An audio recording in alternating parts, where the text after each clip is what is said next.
Everyone, good afternoon and welcome back to my another video. तो friends, कैसे हो आप लोग? आई होप कि आप सब अच्छे हैं, स्वस्थ हैं, मस्त हैं, अपनी स्टडी में व्यस्त हैं फ्रेंड्स। और मैं भी बिल्कुल फिट हूँ क्योंकि तबीयत हमारी बिल्कुल सही हो चुकी है। तो अभी हमारे लंच का टाइम है, तो चलते हैं लंच बनाते हैं और आप लोगों से बहुत सारी बातें करते हैं। तो चलिए देखते हैं लंच में क्या बनता है। सो फ्रेंड्स, सबसे पहले बनाते हैं आलू की भुजिया, जो कि बहुत सिंपल होती है लेकिन बहुत स्वादिष्ट होती है। और ऐसे लगता है सुकून है, चावल दाल और आलू की भुजिया मिल जाए फिर कुछ भी नहीं चाहिए खाने में। तो हमने सिंपल तरीके से इसको भून लिया है, हल्का सा लास्ट में मसाला ऐड करके इसको निकाल लेते हैं। और पहले ही हमने बना लिया है चावल और पालक की दाल। वैसे तो पालक नाम मात्र का ही पड़ा है क्योंकि पालक बहुत ज़्यादा ख़राब हो चुका था, तो मैंने सोचा चलो जितना है उतना ही ऐड करके बना लिया जाए। तो फ्रेंड्स, अब बना लेते हैं एक सिंपल सा दाल तड़का, जिसके लिए हम थोड़ा सा तेल, लाल मिर्च, जीरा और थोड़ी सी हींग के साथ टमाटर भून लेंगे और उसको हम दाल में ऐड कर देंगे। बहुत स्वादिष्ट लगता है और बहुत जल्दी बन के रेडी हो जाता है। और कल की वीडियो जो मैंने शेयर किया था उस पर आप लोगों का कमेंट्स आया था, उनमें से एक कमेंट था कि आप कौन सा प्रैक्टिस सेट यूज करती हैं। तो मैं टेक्स्ट बुक से क्वेश्चन सॉल्व करती हूँ, और RO हो या फिर अपना RRB PRT का एग्जाम हो या फिर BPSC का हो। तो BPSC के लिए इधर बीच मैंने कोई क्वेश्चन नहीं लगाया है, ना ही कोई सेट मैंने पूरा लगाया है। अभी मैं मिनी टेस्ट दे रही हूँ जो कि अपने RRB के लिए दे रही हूँ, और साथ में RO के भी सब्जेक्ट वाइज मैं क्वेश्चन सॉल्व करती रहती हूँ। तो अभी हमारे जो टेस्ट चल रहे हैं वो हमारे टेक्स्ट बुक से ही चल रहे हैं।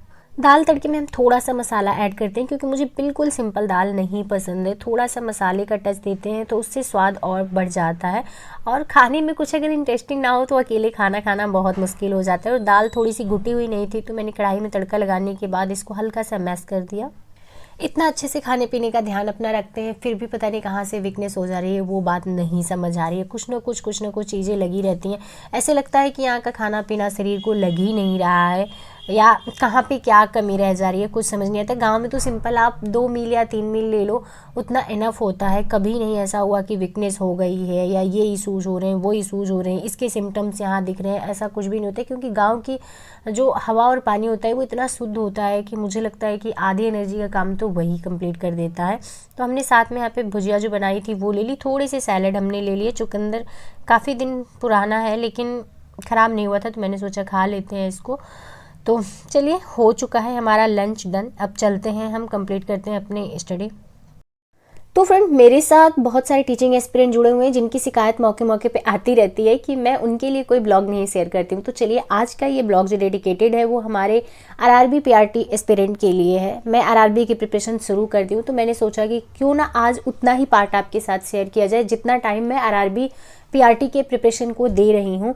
तो मैंने शुरुआत किया है, कुछ अपनी वीकनेसेस लिखी है, कुछ अपने गोल्स हमने लिखे हैं। क्योंकि कोई भी काम आप करने चलते हो उससे पहले आपको पता होना चाहिए कि हमें किस रास्ते जाना है और कहाँ तक जाना है, और साथ ही साथ आपकी कौन सी कमियां हैं जो उस रास्ते में बाधा बन सकती हैं। वो सारी चीज़ों का एक चार्ट आपके पास होना चाहिए। बेशक आप अपनी कमियां तो नहीं शेयर करते हो, तो मैं भी आप लोगों के साथ बिल्कुल भी नहीं शेयर करने वाली हूँ कि मेरी वीकनेसेस क्या क्या है। उसको मैंने फाइंड आउट कर लिया, उसके बाद मैं NCERT से शुरू कर रही हूँ। मैंने कल वाले ब्लॉग में ही शेयर किया था कि मैं NCERT रीड करना शुरू कर दी हूँ, क्योंकि आपके जो RRB का एग्ज़ाम है या फिर KVS का एग्ज़ाम है, वहाँ पे आपकी NCERT को ही प्रेफरेंस दी जाती है अदर बुक्स की अपेक्षा। तो मैं बहुत ज़्यादा एनर्जी इधर उधर लॉस ना करके वहाँ पे अपनी एनर्जी लगाऊंगी तो मुझे ज़्यादा अच्छे रिजल्ट मिलेंगे। तो अभी मैं 6th क्लास की NCERT कंप्लीट कर रही हूँ। तो चैप्टर कंप्लीट होते ही हम पहुंच जाते हैं छत पे, क्योंकि शाम का टाइम बहुत अच्छा होता है। तो थोड़ी देर हम छत पे टहले, और यहाँ पे पतंग उड़ा रहे थे बच्चे, वो थोड़ी देर देखे क्योंकि मुझे पतंग देखना बचपन से ही बहुत ज़्यादा पसंद है। जो कपड़े हमने छत पे सूखने के लिए डाले थे वो लेके आ गए नीचे। और अभी मुझे हल्की सी भूख लगी थी और शाम का टाइम था, तो कुछ बनाने का मन नहीं था, तो थोड़ी सी सब्जी बची थी वही मैंने खा ली। 69,000 शिक्षक भर्ती, एक ऐसी भर्ती जिसने हजारों छात्रों के जीवन को एक नई उड़ान दी। तो वहीं बहुत सारे ऐसे छात्र भी आज भी इंतजार कर रहे हैं कि अगली भर्ती आए, क्योंकि उस भर्ती में उन्होंने परीक्षा पास की लेकिन फाइनल मेरिट में किसी भी वजह से उनका सिलेक्शन नहीं हुआ। उनको ये पूरा उम्मीद था कि एक अगली भर्ती आएगी तो उसमें हम थोड़ा और अच्छा करेंगे और सिलेक्शन ले लेंगे, बट ऐसा कुछ हुआ नहीं।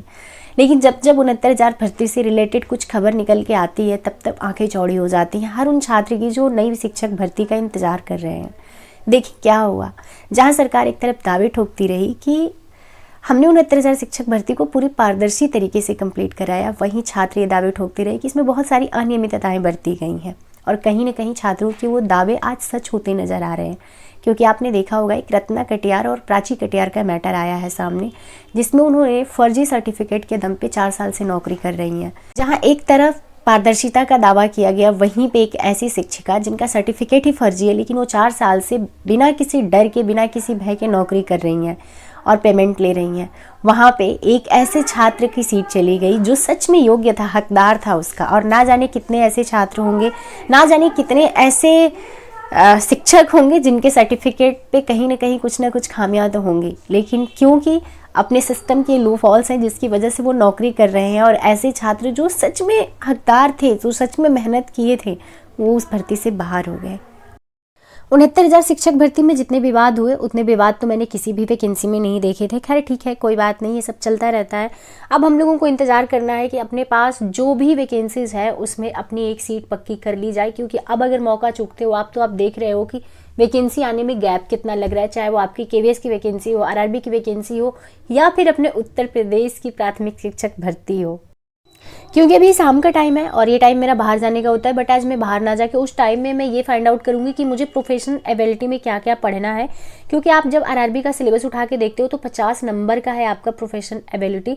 तो उसमें सबसे ज़्यादा जो ध्यान देने वाली चीज़ है वो ये है कि CDP हमको कितना पढ़ना है और टीचिंग एप्टीट्यूड हमको कितना पढ़ना है, क्योंकि सबसे ज़्यादा जो पोर्शन है वो टीचिंग एप्टीट्यूड का ही है और सबसे ज़्यादा बच्चा कन्फ्यूज उसी में रहता है। मैं खुद भी उसी में सबसे ज़्यादा कन्फ्यूज थी, तो अपने उसी कन्फ्यूज़न को हमने दूर किया पूरे 1.5 घंटे दे के।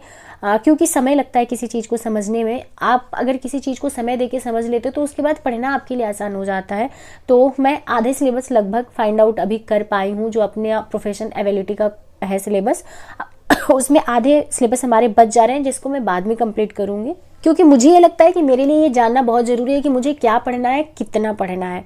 तो फ्रेंड्स, क्योंकि ये टीचिंग एस्पिरेंट के लिए वीडियो मैं बनाई थी, तो इस वजह से इस वीडियो को मैं यहीं पे एंड कर दे रही हूँ। मिलती हूँ आप लोगों से नेक्स्ट वीडियो में अपने अगले स्टडी रूटीन के साथ, और मैं किस तरीके से मैनेज करती हूँ वीडियो टू वीडियो आप लोगों के साथ मैं शेयर करती हूँ, क्योंकि एक वीडियो में सब कुछ शेयर करना पॉसिबल नहीं होता है। तो चलिए मिलते हैं नेक्स्ट वीडियो में, अभी के लिए इतना ही। वीडियो पे अगर नया है तो प्लीज़ चैनल को